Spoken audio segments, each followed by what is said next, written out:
So today we're going to talk about a super popular series, which is going to be the Nordica Enforcer. And final little shout out, thanks to our friends over at Harpoon for making sure that we stay hydrated today.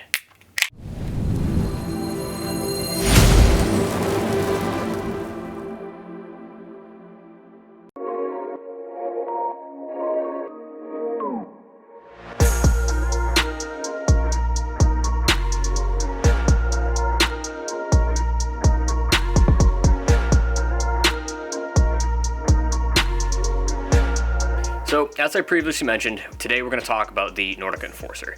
Super popular series of skis, but today we're going to focus specifically on the 88 and the 94. Between these two skis, construction-wise, they are identical. 2 sheets of metal, full wood core, a little bit of carbon, rocker tip and tail. They're great skis and they're super fun.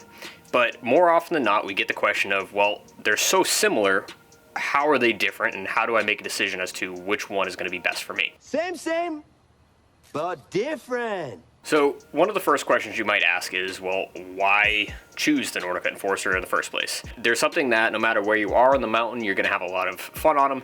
If you want a one ski quiver, if you're a hard charger, if you just want something that's gonna allow you to kind of pick and choose where you wanna go on the mountain and not regret it, Enforcer series is gonna be really great. So just to help give you a little bit of a point of reference if you've been, going down the rabbit hole of what kind of skis you might be similar to, what might be right for you, we're going to compare the Enforcer series that's going to go up against something like your Blizzard, Brahma, and Bonafides, the Vocal Kendo and Mantras, your Solomon Stance. This is where we're going to have skis that are predominantly going to have metal. They got a lot of horsepower to them. Some are going to be wider, some are going to be sitting a little bit more in that 88 waist. But across those lines, it kind of lets you make that decision based on what exactly it is that you want to do throughout the day. So first up on the list is going to be Enforcer 88. Now this ski is going to be phenomenal for the sort of person that loves hitting the groomers. If you like keeping that ski on edge, if maybe sometimes you're going to hop around on the side of the trail, this is where it's really going to shine. All right, and next up is going to be Enforcer 94. So again, like I mentioned, construction, identical.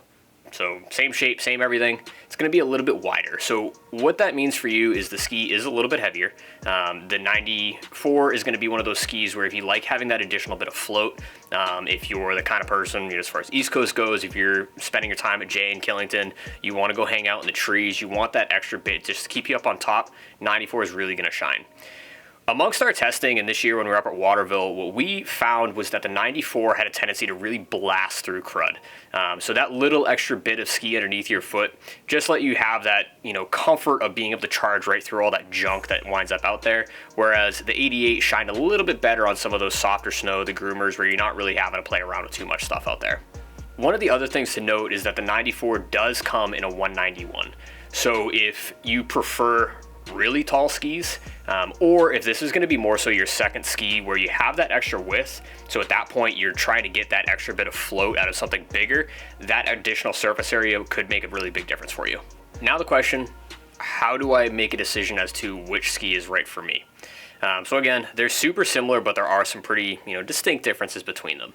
So for us, when we were up at Waterville testing these about a month ago, one of the things that I loved about the 88 is it's lightning fast edge to edge, but you do have that easier turn initiation with it. So when it comes to some of that softer snow, it's just super fun, really easy going, nice and surfy, in and out of those turns, but you do still have the stability that we're all looking for. Now, as far as the 94 goes, one of the things that we notice is later in the day when you start hitting that mashed potatoes, sun was out real nice and bright, and everything starts getting, a little bit lumpy, a little bit heavier, a little softer. This blasted through the crud. We felt that we had a little bit of tendency just to kind of get tossed around a little bit on the 88, so that extra width on the 94 gave it just enough stability over that stuff that you felt really confident moving through it. Now, one thing to mention, I'm a little bit of a smaller guy, so I did find the 94 to be a little bit cumbersome, a little bit more so than I expected, but again, if you do like a really chargy ski, absolute blast to be on. Bottom line here is just to kind of figure out, how you're prioritizing what you want to do. If you're the sort of person that's looking to get a little bit more confidence as far as some of that edge grip on some of the hard pack, maybe some of the ice, 88, really great place to go. If you're somebody where you're prioritizing that chargy, go everywhere, blast through some of that crud kind of ski, 94 is definitely going to do a little bit better for you. So to close things out, the Enforcer series, awesome set of skis, and I understand that it can definitely be a little bit confusing trying to figure out if you like one over the other, what might be better for you, and I know they sound super similar, so I really hope this helps you out. If you do still have questions, definitely feel free to come visit us at Zimmerman's in store or hit us up online at winterscalling.com.